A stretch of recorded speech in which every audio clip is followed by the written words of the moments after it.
नमस्कार, मध्य प्रदेश की खबरों में आपका स्वागत है। मैं हूं आपके साथ शैलजा त्यागी। तो केंद्रीय मंत्री सावित्री ठाकुर, एमपी की कैबिनेट मंत्री निर्मला भूरिया जनजाति गौरव दिवस के मौके पर पत्रकारों से रूबरू हुए। निर्मला भूरिया ने कहा कि कहीं न कहीं हमने जनजाति गौरव को इतिहास में भुला दिया है। उन्होंने आगे कहा कि इस जनजाति गौरव दिवस पखवाड़े के रूप में भारत सरकार और मध्य प्रदेश सरकार बना रही है ताकि हमारी आने वाली पीढ़ी इतिहास के रूप में याद रखे।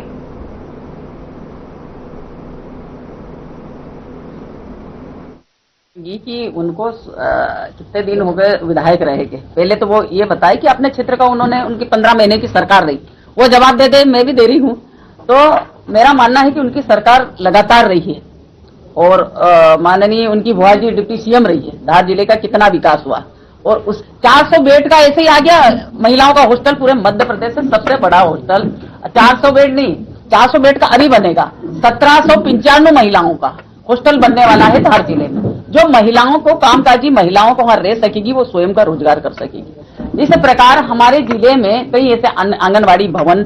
जनजाति गौरव दिवस हम कल मनाने जा रहे हैं 15 को, और ये हमारी धरती आबा भगवान बिरसा मुंडा की 150वीं जयंती है और उसे हम 1 तारीख से लगातार किसी न किसी गतिविधियों के माध्यम से ग्रामीण क्षेत्रों में ले जाने का काम कर रहे हैं। और जब से हमारी भारतीय जनता पार्टी की सरकार बनी, हमारे देश के मुखिया परम आदरणीय प्रधानमंत्री नरेंद्र भाई मोदी और हमारे प्रदेश के मुखिया। बरगवा स्थित बीजेपी कार्यालय में आज पत्रकार वार्ता आयोजित की गई, जिसमें भगवान बिरसा मुंडा की जयंती के अवसर पर गौरव दिवस के रूप में जनजातियों को उनका सम्मान वापस दिलाने के लिए गौरव यात्रा जनजातीय बाहुल्य क्षेत्र बड़वारा विधानसभा से 14 नवंबर को प्रारंभ होकर 15 नवंबर को टीमरखेड़ा विधानसभा में संपन्न होने वाले इस कार्यक्रम को बड़वारा विधायक धीरेन्द्र बहादुर सिंह संबोधित करेंगे। तो वहीं कार्यक्रम के दौरान जिला अध्यक्ष ने बिहार चुनाव में मिली एनडीए की बढ़त की शुभकामनाएं भी दी। भगवान बिरसा मुंडा जी की 150वीं जयंती के अवसर पर पूरे देश में आयोजित होने वाले कार्यक्रम के निमित्त पत्रकार वार्ता रखी गई थी, लेकिन उसके पूर्व आज हमारे लिए बहुत ही शुभ दिन है और बहुत ही अच्छा दिन है कि हमारे एनडीए के जो संयुक्त हमारा गठबंधन है और बिहार में जिस प्रकार से बिहार की जनता ने भारतीय जनता पार्टी और एनडीए गठबंधन को जो विश्वास रखते हुए और अभूतपूर्व उन्होंने जो निर्णय किया है, मैं आपके माध्यम से समस्त बिहार की जनता को, आदरणीय हमारे प्रधानमंत्री नरेंद्र मोदी जी को, आदरणीय नीतीश कुमार जी और एनडीए की पूरी टीम को, कार्यकर्ताओं को बहुत बहुत बधाई देता हूं, शुभकामनाएं देता हूं। शुभ ही दिन है और इस शुभ दिन के साथ साथ हम भगवान बिरसा मुंडा की 150 जयंती कल मनाने जा रहे हैं। इस कार्यक्रम में हमारे 3 कार्यक्रम हमारी विधानसभा में रहेंगे। पहला तो कार्यक्रम समापन की दृष्टि से ढीमरखेड़ा रहेगा और फिर उसके बाद कनौजा और फिर सरस्वती विद्यालय में महिलाओं का कार्यक्रम रखा गया है जनजाति गौरव दिवस में।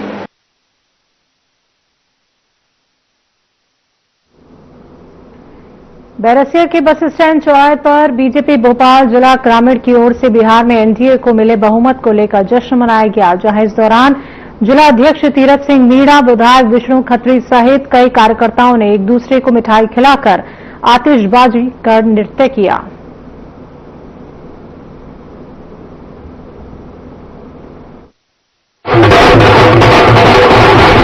आज भारत के एक महत्वपूर्ण राज्य बिहार में राजद की एनडीए की जो जीत हुई है वो ऐतिहासिक जीत है।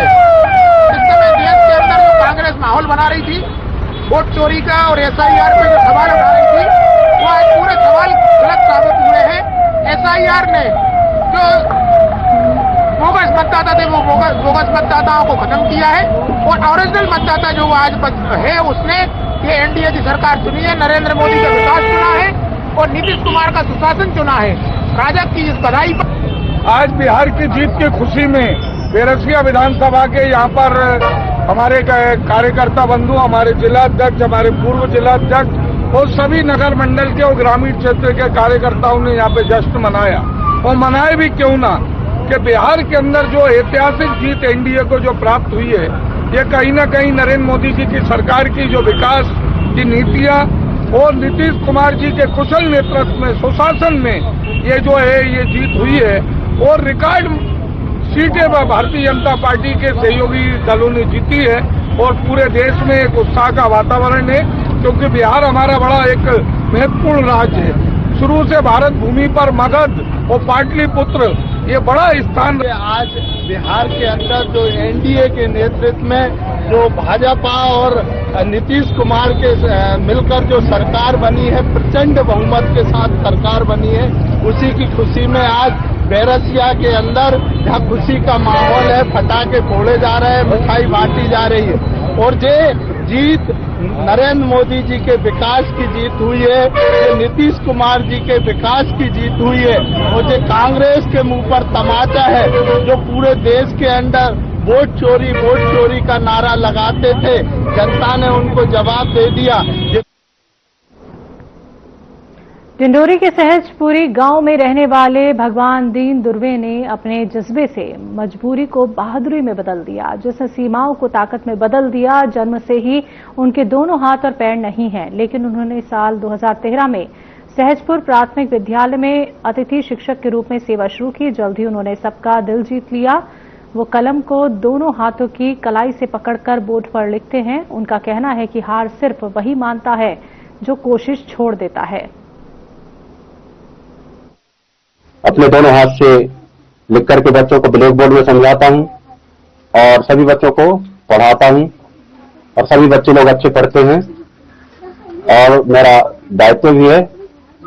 मैं बच्चों को पढ़ाने का बहुत प्रयास करता हूं और करता रहूंगा। कब से पढ़ा रहे हैं सर? कौन से मत पर? मैं अतिथि शिक्षक में हूं सर, और मैं 2013 से अभी लगातार बच्चों को शिक्षा देने का मेरा कर्तव्य कर रहा हूं। और मैं यही सोचता हूं कि हमारे बच्चे हैं वो अच्छे से अच्छे बने, पढ़ लिख करके कर्मचारी बने, अधिकारी बने, अच्छे डिपार्टमेंट के सभी कर्मचारी बने। हमारा यही। भगवान दीन दुर्वे सर पढ़ाते, बहुत अच्छा पढ़ाते हैं, और विकलांग है तो फिर भी बहुत अच्छा पढ़ाते हैं सर। कैसे करके पढ़ाते हैं? दोनों हाथ भी नहीं है फिर भी पढ़ा लेते हैं सर, चौक से लिख के। मेरा नाम हेमंत प्रजापति है और मैं यहाँ 2025 से अभी पदस्थ हूँ। जब से आया हूँ देख रहा हूँ कि श्री हमारे सहयोगी श्री भगवान दीन दुर्वे जी दिव्यांग होने के बावजूद भी वह अब हमारे इस शाला के बच्चों को अच्छे से शिक्षा दे रहे हैं। वह लिखना, पढ़ना और अन्य क्रियाकलाप भी बखूबी निभा रहे हैं। घर के काम भी वह अपने दोनों हाथों से बखूबी करते हैं, जो कि श्री भगवान दीन दुर्वे जी प्राथमिक शाला सहजपुरी में एज ए गेस्ट टीचर वर्ग 3 में कार्यरत हैं। और जैसा कि वहां पर वो बच्चों को बहुत अच्छी शिक्षा दे रहे हैं और दिव्यांग होते हुए भी और बच्चों को बहुत अच्छे से पढ़ा रहे हैं। और इससे सभी जितने भी टीचर कार्यरत हैं सबको उससे सीख लेनी चाहिए, और ऐसे व्यक्तियों को जरूर हम लोग आगे जो भी 26 जनवरी या 15 अगस्त रहें सम्मान करने का काम उनका करेंगे। जैसे 2 बच्चे भी हैं, उनकी अतिथि के भरोसे उनका भरण पोषण हो रहा है, इस पर क्या कुछ प्रावधान है, कुछ मदद मिल सके उनको? जी, जैसे अनुसूचित जाति जनजाति कल्याण विभाग हमारा है, और जैसे उनके बच्चे हैं और उच्च शिक्षा प्राप्त कर रहे हैं, तो जो भी विभाग से जो भी सहायता होगी और अन्य तरीके। बुरहानपुर जिले के ग्राम चापोरा में 6 नवंबर को ग्राम पंचायत की ओर से बाप और बेटे के लिए जारी किए गए 2 प्रमाण पत्रों में गड़बड़ी सामने आई है। बता दें कि दोनों प्रमाण पत्रों में एक ही उप सरपंच रविंद्र महाजन के हस्ताक्षर हैं, लेकिन एक में उप सरपंच और दूसरे में केवल सरपंच का नाम लिखा गया है, जबकि सरपंच की सील पर पेन से उप शब्द जोड़ा गया है। तो वहीं पंचायत के लिपिक कैलाश नेरकर भी इन गड़बड़ियों से अनजान हैं। तो वहीं अब ये मामला ग्रामीणों में चर्चा का विषय बन गया है।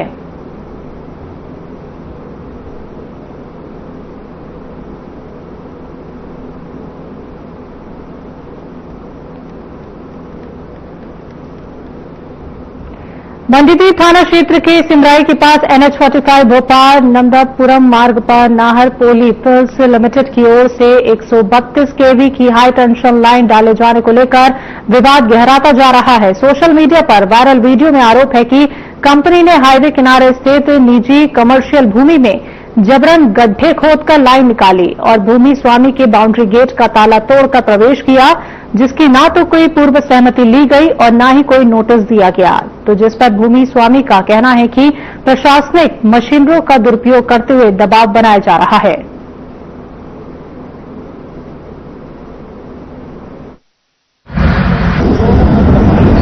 ये इधर पीछे से आ रही है, ये नाहर स्पिनिंग मिल की प्राइवेट लाइन है, वो जा रही है यहाँ से, और मुझे पता नहीं चला।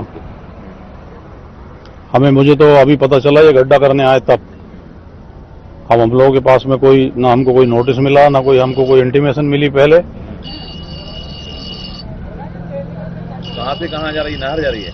हाँ, ये नहर जा रही है। 132 केवी की? 132 केवी की लाइन है ये जी। आप किसी नोटिस? और ये ऊपर से अपना हैवी 32 केवी लाइन निकालना है रोड के क्रॉस में। जो अपने आदिल सिद्दीकी का अपना भाई, अपने आदिल सिद्दीकी भाई, उनका ये गार्डन बन रहा है, अभी काम चालू है गार्डन में, उन्होंने अंदर भी गड्ढा कर दिया जबरदस्ती गार्डन में। कौन सी लाइन है? 132 केवी? जी हाँ, 132 केवी की। जी हाँ, हाईवे क्रॉस कर रहा है पूरा। वो जो अपना गार्डन वालों से पूछा भी नहीं उनने कि भाई हम गड्ढा करने निकलना, निजी जगह है उनकी, और निजी जगह में गड्ढा कर दिया है उन्होंने। तो हाईवे क्रॉस करने जान खतरा लोगों की? जी।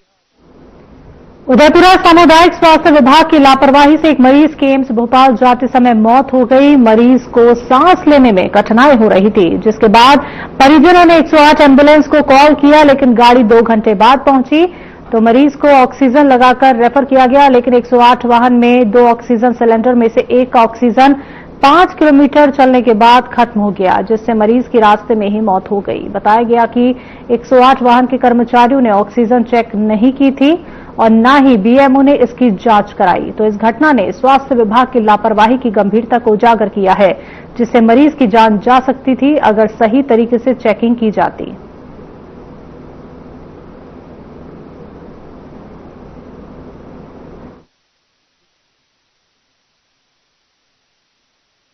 सब हमने समझा दिया था और बता भी दिया था, और पूरा ट्रीटमेंट हमने दिया, तो करीब 82% के आसपास इनका सैचुरेशन आ गया था।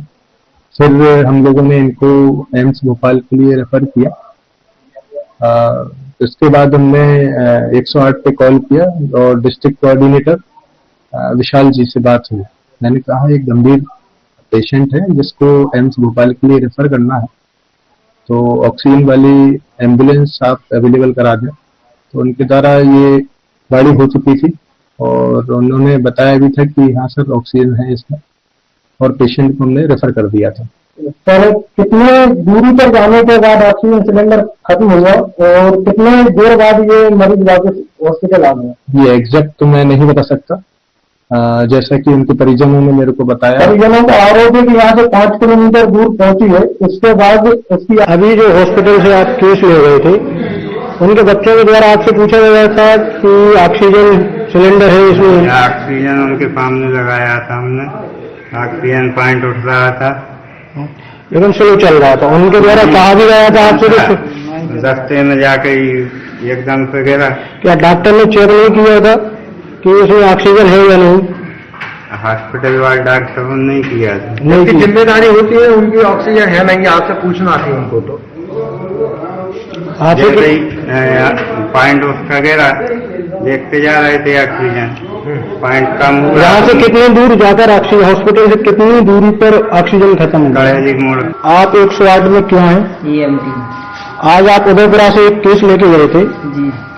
तो उनके बच्चों के द्वारा तो आपसे पूछा गया था कि ऑक्सीजन है या नहीं? क्या संबंधित डॉक्टरों ने चेक किया था कि इसमें ऑक्सीजन है या नहीं? डॉक्टरों ने चेक किया। तो कितनी दूरी पर जाकर ऑक्सीजन खत्म हो गई? ये सर 5-6 किलोमीटर जाकर। इसके बाद आप मरीज की डेथ हो गई। गाड़ी को हॉस्पिटल। मैं मेरे पापा को लेकर यहाँ इलाज के लिए लाया था, तो यहाँ से मेरे लिए डॉक्टर ने रेफर बना दिया भोपाल के लिए। तो कम से कम 2-3 घंटे में तो 108 पर कॉल अटेंड किया, एम्बुलेंस नहीं मिल रही थी। 2-3 घंटे बाद एम्बुलेंस मिली, उसके बाद यहाँ से रेफर बनाया गया। तो एम्बुलेंस वाले से मैंने बोला भी भाई सिलेंडर चेक कर लेना, सब कुछ ठीक है या नहीं। उसके चेक करने के बाद बोलने लगा नहीं ठीक है, सब एक्स्ट्रा पड़ा हुआ है। क्या जिस डॉक्टर ने यहाँ से रेफर बनाया था उसके द्वारा चेक किया गया था ऑक्सीजन? मेरे चाचा जी की तबीयत खराब थी तो हम सरकारी हॉस्पिटल उदयपुरा लेके आए थे, तो यहाँ पे ऑक्सीजन दी गई, फिर इसके लिए एम्बुलेंस का वेट किया काफी, 1 घंटे के ऊपर हो गया। 1 घंटे के बाद एम्बुलेंस आई। एम्बुलेंस आने के बाद हमने भोपाल का रेफर बनवाया, भोपाल के लिए रेफर भी कर दिया, पर एम्बुलेंस वालों डॉक्टरों की लापरवाही से एम्बुलेंस। सर यहाँ पे आए थे हम अस्पताल चाचा जी को लेकर, तो जहाँ पे उन्होंने ट्रीटमेंट किया तो भर्ती बना दी एम्स की। तो जाते समय में उन्होंने गाड़ी मंगा दी 108। गाड़ी मंगाने के बाद गाड़ी कितनी देर बाद आई? गाड़ी कम से कम 1-1.5 से घंटा में आई। इसके बाद उन्होंने भर्ती बनाई, ट्रीटमेंट किया, तो जहाँ पे ठीक थे, नॉर्मल थे, मतलब ठीक हो गए, तो बोलने भी लगे थे थोड़े थोड़े। और इसके बाद भर्ती बनाने के बाद गाड़ी आई, गाड़ी में बैठा के चला दिया। तो छोटे वाला भाई बोला, भाई सिवनी जिले के छपारा थाना क्षेत्र के जूना पानी टोला गांव में जमीनी विवाद ने एक बार फिर खून की होली खेल दी, जहां बड़े भाई ने छोटे भाई की कुल्हाड़ी मारकर हत्या कर दी। जानकारी के अनुसार मृतक हरवंश ठाकुर अपनी मां के हिस्से की खेत की जमीन की जुताई करने गया था। तभी विवाद के चलते बड़े भाई ने उस पर कुल्हाड़ी से हमला कर दिया। गंभीर हालत में उसे छपारा अस्पताल ले जाया गया, जहां डॉक्टरों ने उसे मृत घोषित कर दिया। पुलिस ने आरोपी बड़े भाई के खिलाफ हत्या का मामला दर्ज कर जांच शुरू कर दी है।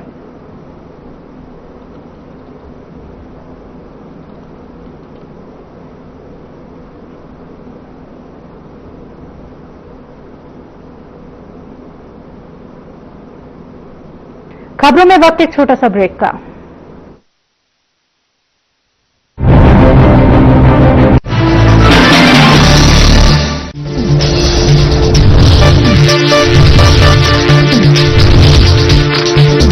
साधना इंस्टीट्यूट के छात्र हर साल नए नए जगहों पर, नए नए संस्थानों पर काम करने के लिए जाते हैं, उन्हें प्लेसमेंट मिलता है और साथ ही साथ वो संस्थानों का और साधना इंस्टीट्यूट का नाम भी रोशन करते हैं। तो अगर आप इलेक्ट्रॉनिक मीडिया, मास कम्युनिकेशन में अपना करियर बनाना चाहते हैं तो साधना इंस्टीट्यूट आपके लिए एक सबसे बढ़िया विकल्प है। क्या रंग खिला, क्या रूप सजा, मैंने ही नहीं दुनिया ने कहा।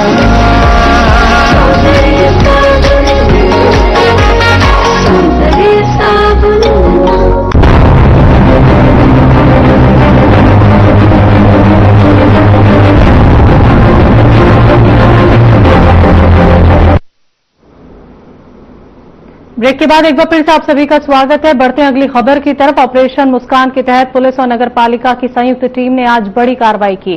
तो सांदीपनी सीएम राइज स्कूल के 100 मीटर दायरे में चल रहे अवैध बीड़ी, सिगरेट और पान तंबाकू की दुकानों को हटाया गया।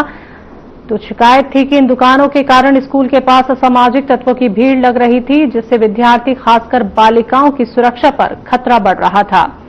तो प्रशासन ने बताया कि इस कार्रवाई का उद्देश्य बच्चों को सुरक्षित और स्वस्थ माहौल प्रदान करना है।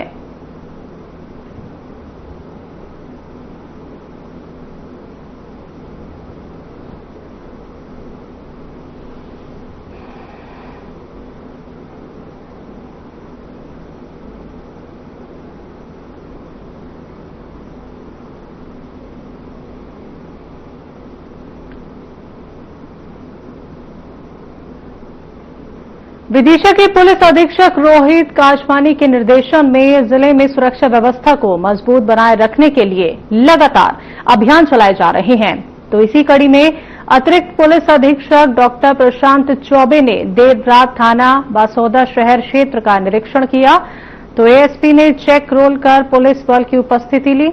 आपातकालीन स्थिति को ध्यान में रखते हुए थाने से रेलवे स्टेशन तक पैदल भ्रमण किया। तो निरीक्षण के दौरान चौराहों और प्रमुख स्थलों पर संदिग्ध व्यक्तियों और वाहनों की जांच भी की गई।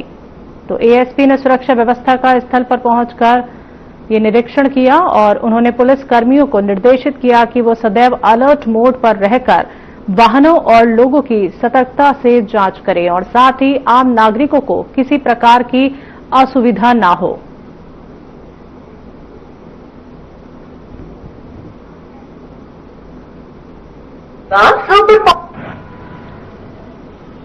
ये हमारी जो पुलिस की रूटीन कार्रवाई होती है उनमें एक चटोड़काल कार्रवाई होती है। कल रात में जो है गंजवासोदा शहर थाने में लेट नाइट जाके मेरे द्वारा चटोड़काली कार्रवाई की गई इस कार्रवाई में मुख्य रूप से ये होता है कि जो भी कर्मचारी हैं जो ड्यूटी में है या ऑफ ड्यूटी, सबको एक साथ बुलाया जाता है अचानक से और देखा जाता है कितनी देर में कौन तैयार होकर आ रहा है। इसमें मुख्य रूप से कल करीब 31 कर्मचारी उपस्थित हो गए थे और कुछ 14 कर्मचारी इसमें एब्सेंट हुए जिनके शोकाज जारी किए जा रहे हैं, क्योंकि वो क्यों नहीं उपस्थित हो पाए, क्यों ऑल्दो वो ड्यूटी करे गए थे लेकिन उनको चक्रोड़ काल में उपस्थित होना चाहिए, उस समय वो उपस्थित नहीं, उन पर जारी किए गए शोकाज नोटिस। और इसके पश्चात वहां पर विभिन्न जो जिन इलाकों की शिकायतें आती हैं नशे की, उनमें दबिश दी गई।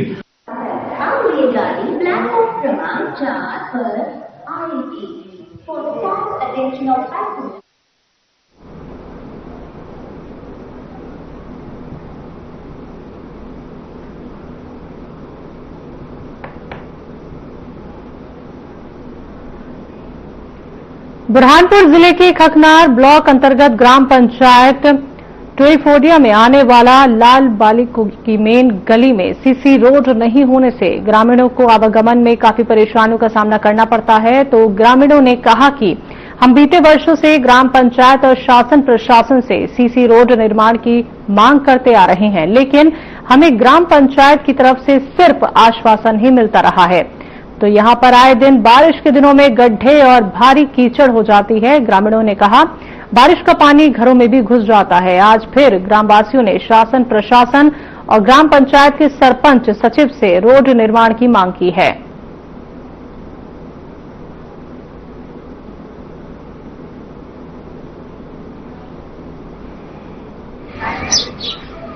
बस यही समस्या है, जो रोड की नाले की पैर फूट जाते और देखो तो पानी आता तो सब देखो तो गाढ़ा मट्टी हो जाता, ठोकर रख देते है, क्या अंगूठा निकल जाए, फिर रात अंधेरे निकलता है, इंसान ये होता है। 6-12 से देखिए मापने से नहीं खड़कता, कुछ निराकरण नहीं हो रहा, कुछ निराकरण नहीं। क्या नाम है तुम्हारा? अरे मेरा नाम मत लिखे भैया। हमारे को क्या है, ये रोड की समस्या है, बहुत तकलीफ हो रही है हमारे को रोड से। अच्छा, ये बस पंचायत वाले बस आश्वासन दे रहे, बस नाप के जा रहे हैं, तारीख पे तारीख दे रहे हैं, पंचायत में जाके बोल रहे तो कुछ उसका निर्णय नहीं हो रहा है। ये देखो बहुत खड्डे हो गए, बच्चे सवेरे मदरसा को जाते तो भागते तो ठोकर लगते गिर जाते। ये हमारा भाई इसको भी ठोकर लगी गिरे, इसके भी दांत को होगा। हमारी बुजुर्ग हमारी खाला है, वो भी चलते तो उनको भी एक बार गिरे तो उनके हाथ पे लग गया था। बहुत बड़ी समस्या। कितनी बार शिकायत करते हुए आप? ये 5-6 बार हो गया सर। 5-6 बार हो गए। आपकी क्या मांग है फिर? बस ये रोड का निर्माण करा था हमारा, कुछ नहीं। अच्छा, ये रोड की बहुत बड़ी समस्या है, बहुत गड्ढे हैं, बारिश में बहुत पानी जाता है तो ये पाइपलाइन जो नलों की जो पाइपलाइन है सब उखड़ जाती है।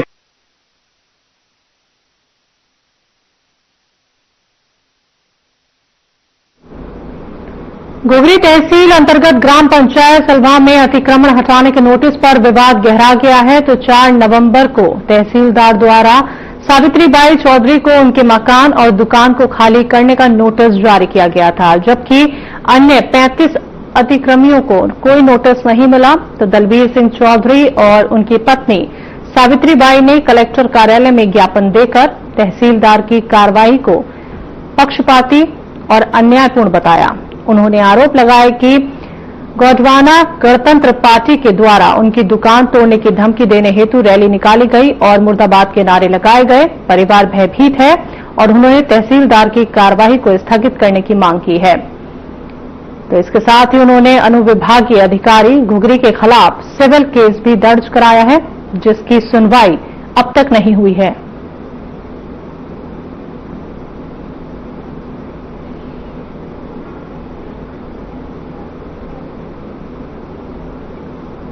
ग्राम की जनता को एकत्रित करके और सावित्री चौधरी मुर्दाबाद के नारे लगाए गए।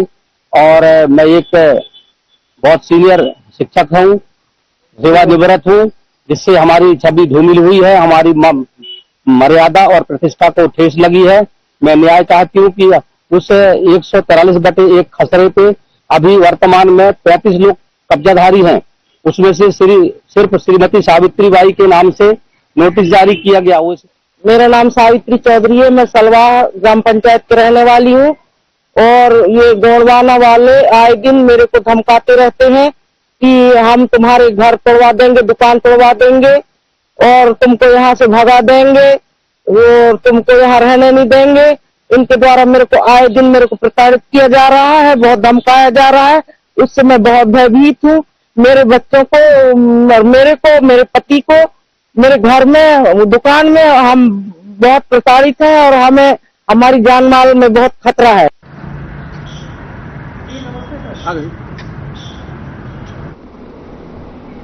मध्य प्रदेश की खबरों में अभी के लिए इतना ही। मुझे दीजिए इजाजत। नमस्कार।